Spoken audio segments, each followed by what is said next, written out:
Morning, सुप्रभात, वंदे मातरम विद्यार्थी मित्रों। मैं आनंद सर एक बार फिर से अपने YouTube channel make account easy with Anand sir में आपका हार्दिक स्वागत करता हूं। दोस्तों, हम लोग अकाउंट में पार्ट 5 साझेदार का प्रवेश को आप पूरा करने जा रहे हैं, क्योंकि इस चैप्टर में हमारे सभी सवाल हो गए हैं। अब हमारे सिर्फ 2 ही क्वेश्चन बाकी है, question number 20, question number 16।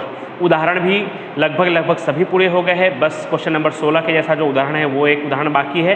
Question 20 की तरह कोई उदाहरण नहीं है। तो इस तरह से हम एक बड़े चैप्टर को पूरा करने जा रहे हैं।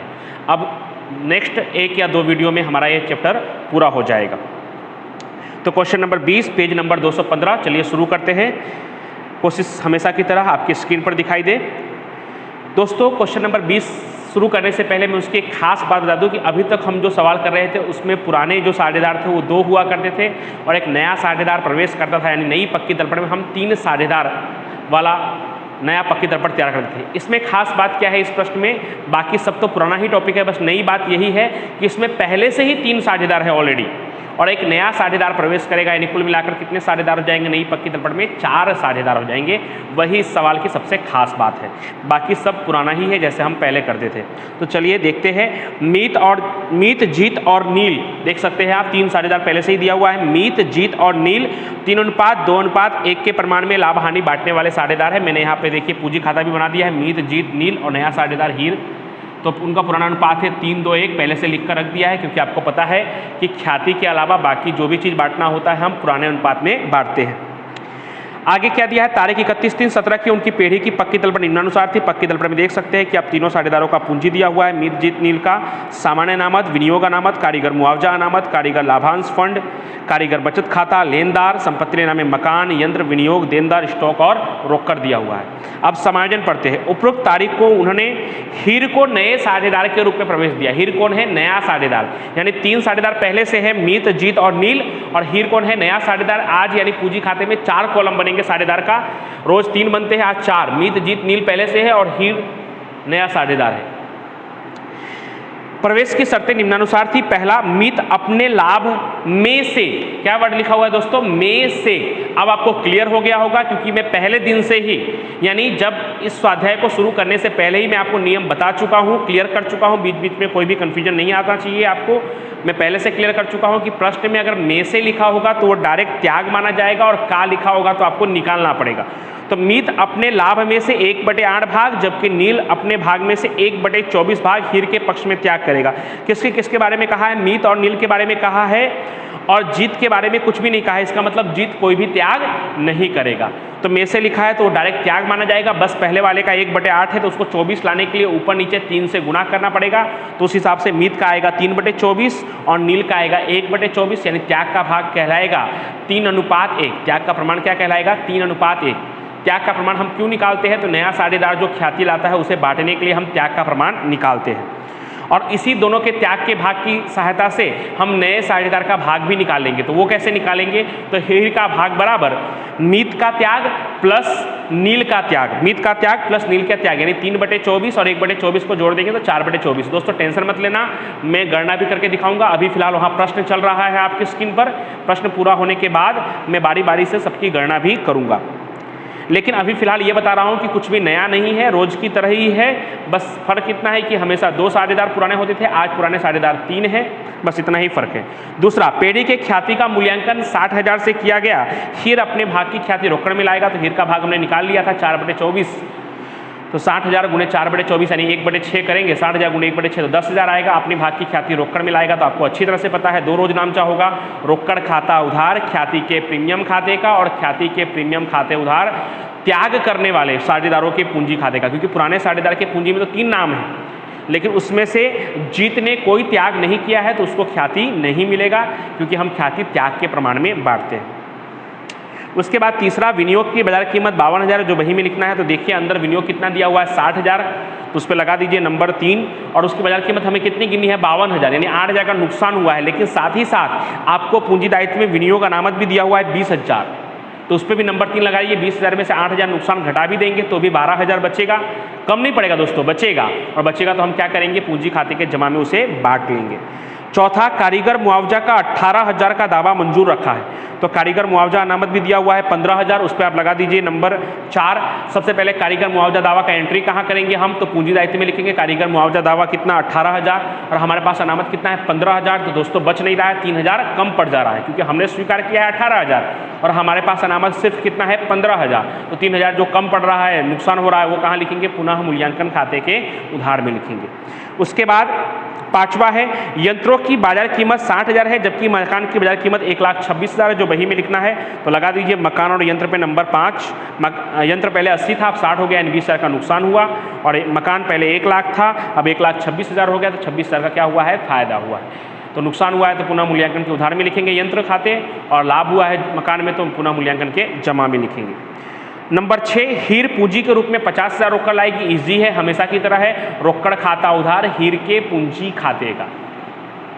फिर 7वां सबसे महत्वपूर्ण समायोजन है इस सवाल में, बाकी सभी समायोजन आपने देखा, नोटिस किया कि पुराने सवालों की तरह ही है और रेगुलर ही है, रोज ही आते हैं।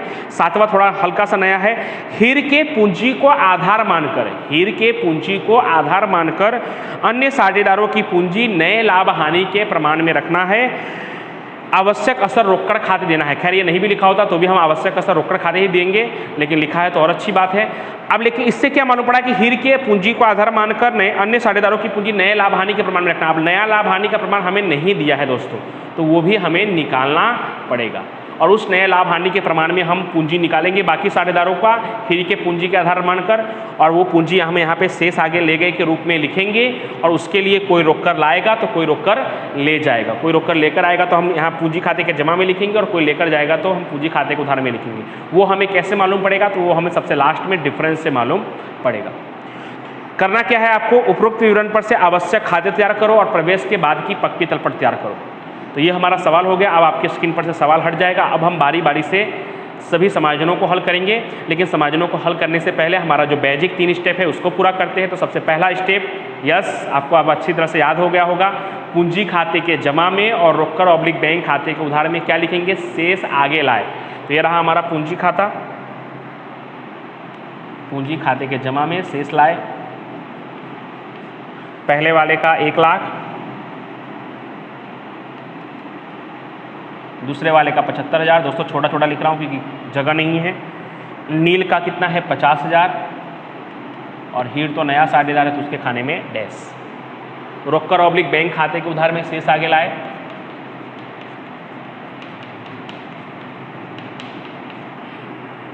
26,000।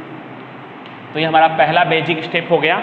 दूसरे स्टेप में हम क्या करते हैं, अनामत बांटते हैं। अनामत में सबसे पहला नाम क्या है, समान अनामत, उस पर कोई समायोजन नहीं है तो पूरा पूरा क्या करेंगे, हम बांट देंगे। तो समान अनामत हमारा कितना दिया हुआ है, तो समान अनामत हमारा दिया हुआ है 12,000। पूंजी खाते के जमा में कोई समायोजन नहीं तो पूरा पूरा बांट देंगे। 12,000 को कौन से अनुपात में, 3, 2, 1, यानी 3/6, 2/6 और 1/6 में बांटेंगे तो 6,000, 4,000 और 2,000 आएगा। उसके बाद है विनियोग अनामत। विनियोग अनामत में कौन सा समायोजन है दोस्तों, तीसरा समायोजन है। तो पहले हम तीसरा समायोजन पढ़ेंगे कि विनियोग की बाजार कीमत 52,000 है, जो बही में लिखना है। बही में लिखना है मतलब नई पक्की तलपट में लिखना है। नई पक्की तलपट में विनियोग हम लिख देते हैं, चलिए ऊपर से ही लिख देता हूँ मैं, कितना 52,000। अब हम चेक करेंगे, पुरानी पक्की तलपट में चेक करेंगे कि विनियोग पहले से कितना था। तो आप ध्यान से देखेंगे पक्की तलपट में तो विनियोग है 60,000, और अब उसकी कीमत कितनी हो गई है 52,000, यानी 8,000 का क्या हुआ है, नुकसान हुआ है। लेकिन उसके सामने हमने विनियोग अनामत कितना रखा है 20,000। तो 20,000 में से अगर 8,000 का नुकसान हो भी गया है तो भी कितना बचा दोस्तों, 20 में से 8 घटाने के बाद भी हमारे पास 12,000 बचा। तो फिर से हम 12,000 को बांट देंगे, और चूंकि रकम सेम ही है 12,000, समान अनामत जितना ही है तो वही रकम वापस आ जाएगा 6,000, 4,000 और 2,000। उसके बाद दोस्तों दिया हुआ है कारीगर मुआवजा अनामत कितना 15,000, उस पर भी समायोजन है। उस पर कौन सा समायोजन है, चौथा, कि कारीगर मुआवजा का हमने कितने का दावा स्वीकार किया है, 18,000 का दावा स्वीकार किया है।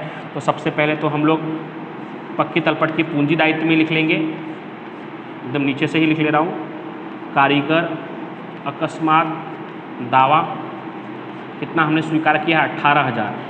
दोस्तों हमने 18,000 स्वीकार कर लिया है, जबकि हमारे पास अनामत सिर्फ 15,000 है। तो इस बार बच नहीं रहा है, 3,000 कम पड़ जा रहा है, जो हमारा क्या माना जाएगा, नुकसान माना जाएगा।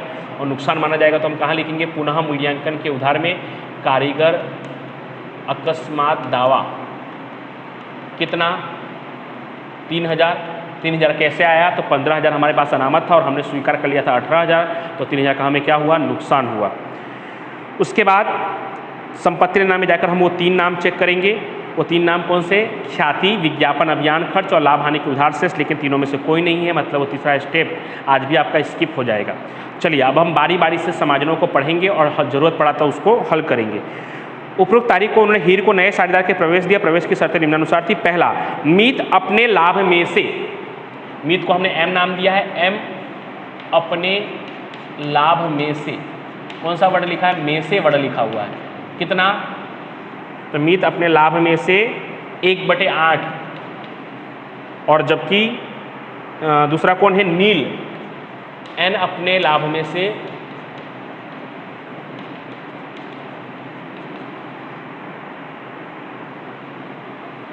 1/24। अब दोस्तों इसको थोड़ा दूर मैंने इसलिए लिखा है क्योंकि उसके बटे में 24 है और पहले वाले के बटे में कितना है? 8 है। में से लिखा हुआ है दोस्तों, तो डायरेक्ट क्या माना जाएगा? वो त्याग माना जाएगा। लेकिन बस फर्क इतना है कि इसके बटे में 8 है और इसके बटे में 24 है। तो हर बराबर करने के लिए हमें क्या करना पड़ेगा? ऊपर नीचे 3 से गुणा करना पड़ेगा पहले वाले को। तो ऊपर नीचे मैं इसको 3 से गुणा करूँगा तो ये कितना हो जाएगा? 3/24, और ये कितना है? 1/24। तो इस तरह से हमारा त्याग का प्रमाण आएगा 3:1। लेकिन दोस्तों याद रखिएगा कि आज 3 साझेदार है, 3 साझेदार में से एम और एन का त्याग का प्रमाण आया 3:1। जे ने कोई त्याग नहीं किया है, जे के बारे में कोई सूचना नहीं है, जे ने कोई त्याग नहीं किया है। और इसी त्याग की सहायता से हम नए साझेदार का लाभ में भाग भी निकालने वाले हैं। तो नया साझेदार कौन है? तो नया साझेदार हीर है। हीर का भाग बराबर एम का त्याग प्लस एन का त्याग। एम का त्याग कितना है? 3/24, और एन का त्याग कितना है? 1/24। तो इस तरह से कितना होगा? 4/24। अगर आप इसको काटेंगे तो छोटा करेंगे तो और छोटा हो जाएगा, 4 एकम 4, 4 छक 24, 1/6 भाग। तो हमने पहले समायोजन की सहायता से क्या क्या निकाला? तो एक बार रिपीट कर दूं। पहले समायोजन में से वर्ड लिखा था, यानी वो डायरेक्ट त्याग कहलाएगा। लेकिन एम का और एन का दोनों का हर समान नहीं था, तो एम का हर समान करने के लिए एन का कितना था? हर 24 लाने के लिए मैंने ऊपर वाले को एम को 3/3 से क्या किया है? गुणा किया है। गुणा किया तो 3/24 आया, और n का है 1/24, यानी उनके त्याग का प्रमाण आया 3:1। और इसी त्याग के भाग की सहायता से हमने नए साझेदार का भाग निकाल लिया। वो कितना आया? 4/24, यानी 1/6। तो पहला समाजन हमारा पूरा हो गया। दूसरा समाजन, पेढ़ी के ख्याति का मूल्यांकन 60,000 किया गया। हीर अपने भाग की ख्याति रोकड़ में लाएगी। तो पेढ़ी का ख्याति कितना दिया हुआ है? तो पेढ़ी का ख्याति दिया हुआ है 60,000, इसलिए H की ख्याति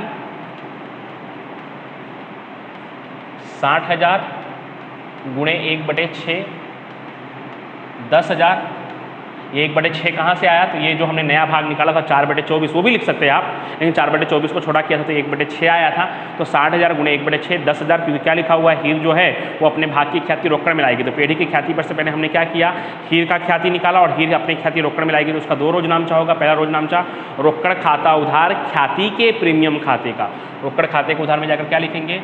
ख्याति के प्रीमियम खाते। 10,000, और पूंजी खाते के जमा में भी जाकर क्या लिखेंगे हम? ख्याति के प्रीमियम खाते। लेकिन दोस्तों याद रखना है कि 10,000 को हम इसको कौन से अनुपात में बांटना है? 3:1, यानी त्याग के प्रमाण में बांटना है। और त्याग किसका किसने किया है? एम और एन ने किया है। तो याद रखिएगा जे के खाने में डैश आएगा, इसलिए मैं पहले से डैश कर दे रहा हूँ।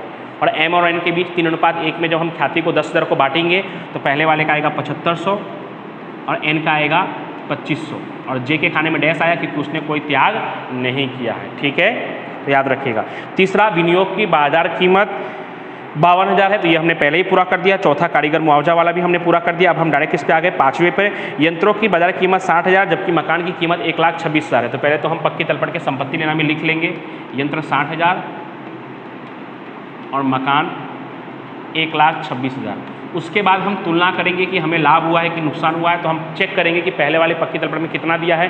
तो पहले से यंत्र दिया हुआ है 80,000 और अब कितना हो गया है? 60,000, मतलब हमें 20,000 का नुकसान हुआ है। तो नुकसान हुआ है तो पुनः मूल्यांकन खाते के उधार में लिखेंगे, यंत्र खाते 20,000, और मकान पहले से 1 लाख दिया हुआ था, अब कितना हो गया है? मकान 1,26,000 हो गया है। तो हमें फ़ायदा हुआ है 26,000 का।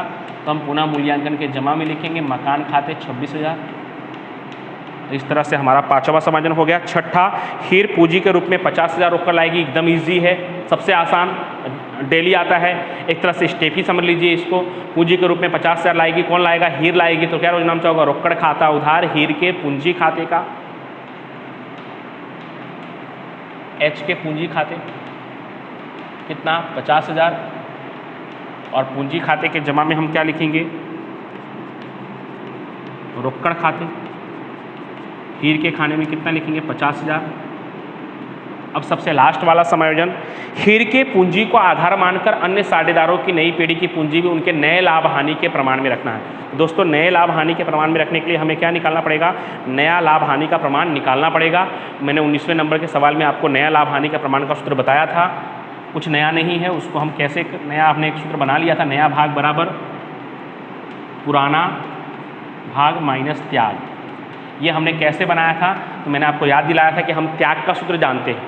नए की जरूरत क्यों पड़ी सर? अभी तक तो हम नया नहीं निकाल रहे थे, अभी 2 सवालों से आप नया निकालने लगे। अगर ये सब आपके मन में प्रश्न है तो 19वें सवाल में तो नया की जरूरत नहीं थी बिल्कुल, लेकिन उसमें कहा था नया, इसलिए नया निकाला है, और इसमें ज़रूरत है, कहा है नए लाभ हानि के प्रमाण में, इसलिए हम निकाल रहे हैं।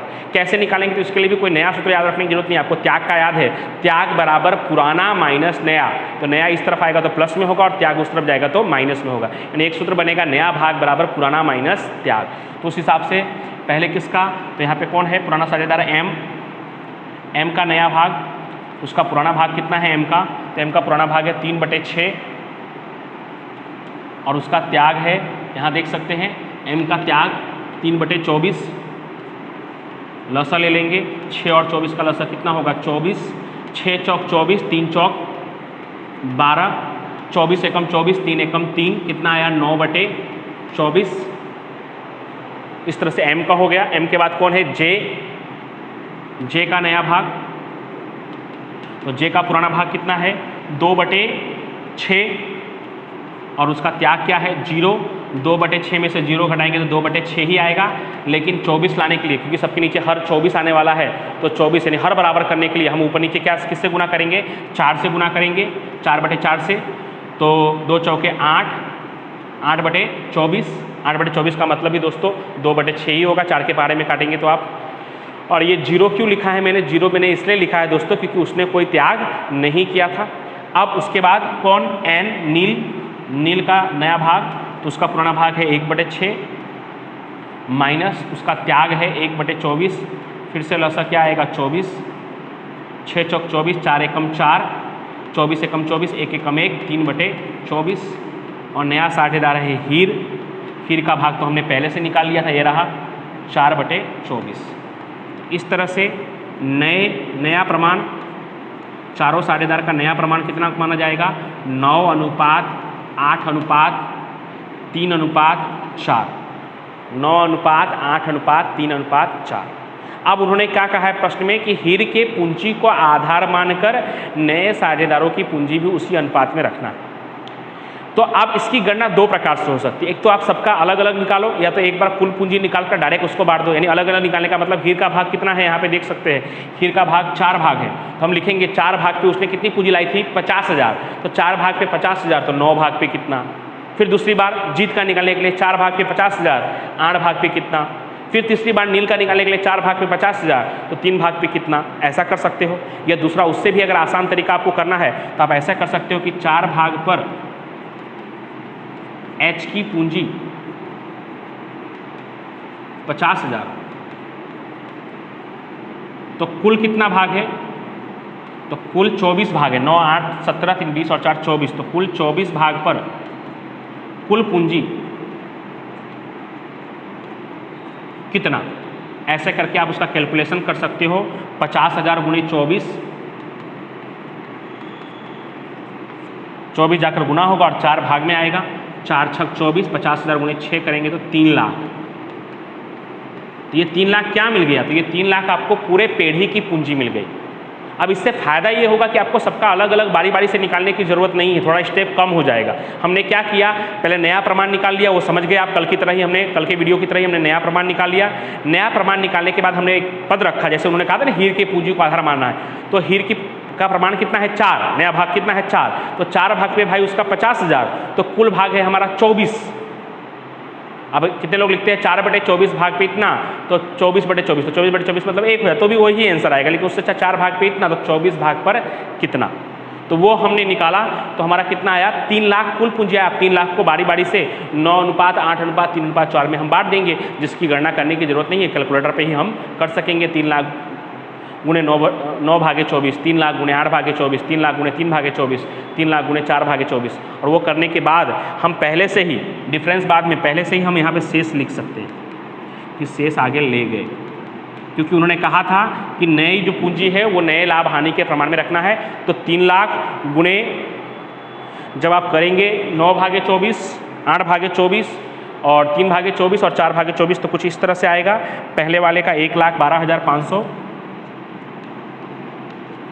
दूसरे वाले का 1 लाख, तीसरे वाले का 37,500 और लास्ट वाले का तो ऑलरेडी 50,000 दिया ही हुआ है। फिर भी आप चेक कर सकते हैं कि आपका सही है कि नहीं, तो सही है। 50,000 गुणे 4/24 सॉरी 3 लाख गुणे 4/24 करेंगे तो कितना आएगा 50,000 आएगा। तो ये पूंजी हमें पहले से मिल जाएगा। तो यहाँ पे क्या होगा, तो यहाँ पे दोनों साइड आपको रोकड़ खाते लिखना पड़ेगा, रोकड़ क्वेश्चन मार्क, यानी यहाँ पे रोकड़ लिखा है मतलब कि कौन रोकड़ लेकर आएगा। जिसका यहाँ का ज़्यादा आएगा, यहाँ कम पड़ेगा तो वो रोकड़ लेकर आएगा, और जिसका उस तरफ का ज़्यादा आया यहाँ कम पड़ेगा तो वो रोकड़ लेकर जाएगा। तो कौन रोकड़ लाएगा ले जाएगा, ये क्यों मैंने लिखा है, क्योंकि उसमें लिखा है आवश्यक असर रोकड़ खाते देना है। तो अपने आप डिफरेंस से मालूम पड़ेगा कि कौन रोकड़ लाएगा और कौन रोकड़ ले जाएगा, और उसकी क्रॉस एंट्री हम कहाँ करेंगे, रोकड़ खाता में करेंगे दोस्तों। लेकिन ये सब करने से पहले अभी हमारा एक स्टेप बाकी है। क्या बाकी है, तो पुनः मूल्यांकन खाता अभी तक हमने बंद नहीं किया है। खैर अभी तक उसे बंद करने की इतनी जरूरत भी नहीं थी, लेकिन अब जरूरत है। ये सब कुछ करने से पहले हमें पुनः मूल्यांकन बंद करना पड़ेगा। तो पुनः मूल्यांकन का जब हम योग करेंगे तो कितना आएगा 26,000, जमा का ज़्यादा आएगा, यहाँ पे भी 26,000। क्या आया, लाभ आया। लाभ कहाँ ले जाएंगे हम, पूंजी खाते। आज हमारे 3 पुराने साझेदार हैं, तो तीनों के खाते ले जाना पड़ेगा। कौन कौन है, तो MJN कितना कम पड़ रहा है, तो 26 में से 23,000 घटाएंगे तो 3,000, और 3,000 को 3, 2, 1 अनुपात में बांटेंगे तो 1,500, 1,000 और 500। यहाँ पे उधार में आया तो यहाँ पे कहाँ आएगा, जमा में, पुनः मूल्यांकन लाभ। कितना कितना 1,500, 1,000 और 500। उसके बाद दोस्तों हमें चेक करना है किसका कहाँ का ज़्यादा आ रहा है। आपको नियम पता ही है, क्योंकि अभी रोज तो पूंजी खाते के जमा में ही ज़्यादा आता है, लेकिन आज शेष आपको पहले से मिल गया है, तो अब उधार का भी ज़्यादा आ सकता है और जमा का भी ज़्यादा आ सकता है। और जिस तरफ कम पड़ेगा उधर मैंने पहले से रोकड़ खाता लिख कर रखा है, क्योंकि आवश्यक असर हमें कहाँ देना है, रोकड़ खाते। कोई पैसा लेकर आएगा तो कोई लेकर जाएगा, और उसकी क्रॉस एंट्री हम रोकड़ खाते में भी दर्शा देंगे। तो अब हम चेक करेंगे ज़्यादा किसका कहाँ का आ रहा है। तो M का चेक करेंगे तो M का जमा साइड का ज़्यादा आ रहा है, इसका M का 1,21,000। तो ज़्यादा आता है वो दोनों तरफ लिखना होता है, 1,21,000। अब 1,21,000 में से 1,12,500 घटा देंगे तो 8,500 ये रोकड़ क्या करेगा, ले जाएगा। उसके बाद J का उधार साइड का ज़्यादा आ रहा है, इसका 1 लाख। तो यहाँ पे हम 1 लाख लिख देंगे। तो इसे क्या करना पड़ेगा, पैसा लेके आना पड़ेगा। तो इसका कितना कम पड़ रहा है, तो इसका 16,000 कम पड़ रहा है। यहाँ पे 1 लाख में से 75,000, 479, 483 और 84,000 घटाएंगे, इसको 16,000 कम पड़ेगा, इसको लेके आना पड़ेगा। उसी तरह से N का जमा साइड का ज़्यादा आ रहा है, कितना, तो 57,000।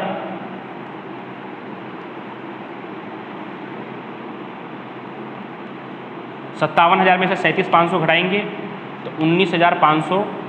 N भी क्या करेगा, ले जाएगा। और H का 50,000 यहाँ पे भी आएगा, वो तो नया साझेदार है, उसी के तो पूंजी को हमने आधार माना है, तो उसका कुछ कम ज़्यादा नहीं पड़ेगा। तो अब हम इसकी असर कहाँ कहाँ करेंगे, तो सबसे पहले पूंजी, जो नई पूंजी है वो हम पक्की तलपट में लिख देते हैं। पूंजी इस बार 4 साझेदार है, M, J, N, H। कितना कितना, तो M का 1,12,500, J का 1 लाख, N का 37,500 और H का 50,000। कुल योग तो हम पहले से ही जानते हैं, क्योंकि हमने वहाँ पे कुल पूंजी निकाला हुआ है, हमें पहले से पता है कितना है कुल पूंजी, 3 लाख। और यहाँ डिफरेंस से जो रोकड़ खाता आया था उसकी क्रॉस एंट्री हमें कहाँ करनी है, रोकड़ खाते में करना है।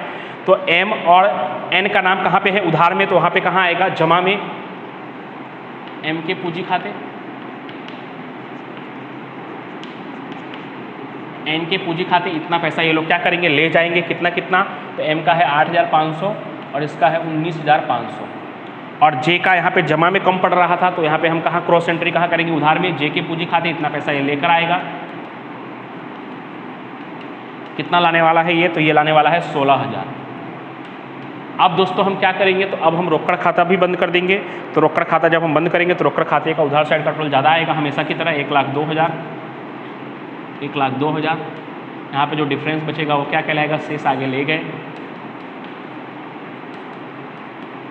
Question mark 74,000। और यही रोकड़ के शेष हम कहाँ लिखेंगे, संपत्ति लेना में, रोकड़ ऑब्लिक बैंक, 74,000। उसके बाद हमेशा की तरह दोस्तों हम लोग पक्की तलपट को चेक करेंगे कि पक्की तलपट में क्या क्या बाकी रह गया है। तो पक्की तलपट में पूंजी खाता हम लिख चुके हैं, सामान्य अनामत, विनियोग अनामत, कारीगर मुआवजा अनामत का काम हो गया है। कारीगर लाभ भाग फंड, कारीगर बचत खाता और लेनदार वैसे का वैसा हम देख के लिख देंगे। तो कारीगर लाभ फंड ये दिया हुआ है आपको 35,000, कारीगर बचत खाता ये दिया हुआ है दोस्तों 40,000 और लेनदार ये भी वैसे का वैसा 23,000। ये सब वो नाम है जिनके बारे में कोई समायोजन नहीं था। संपत्ति लेना में मकान यंत्र विनियोग हो चुका है। देनदार और स्टॉक वैसे का वैसा, देनदार है 40,000 और स्टॉक है 64,000। देनदार 40,000, स्टॉक 64,000। इस तरह से हमारा पक्की तलपट पूरा हो गया। और पक्की तलपट पूरा हो गया तो पक्की तलपट का कुल योग करेंगे, कुल योग करेंगे तो 4,16,000, 4,16,000। इसकी तरह दोस्तों कोई उदाहरण नहीं है और होना भी नहीं चाहिए, क्योंकि इसमें कोई ऐसा विशिष्ट टॉपिक नहीं है। विशिष्ट में विशिष्ट बात यही है कि इसमें 3 की जगह 4 साझेदार हो गए, क्योंकि पहले से ही 3 साझेदार थे और एक नया साझेदार। और दूसरी विशिष्ट बात कि आपको नया प्रमाण निकालना पड़ा, लेकिन खैर नया प्रमाण तो हमने प्रश्न नंबर 19 में और उदाहरण नंबर 30 में भी आपने सीख लिया है, तो ऐसा कोई विशिष्ट नहीं है। लेकिन हाँ, इंपॉर्टेंट सवालों में इसका भी नाम आता है। तो इस वीडियो को अच्छी तरह से आप पूरा शुरू से लेकर लास्ट तक हो सके तो 2 या 3 बार देखिए, तो आपको अच्छी तरह से आ जाएगा। Thank you so much.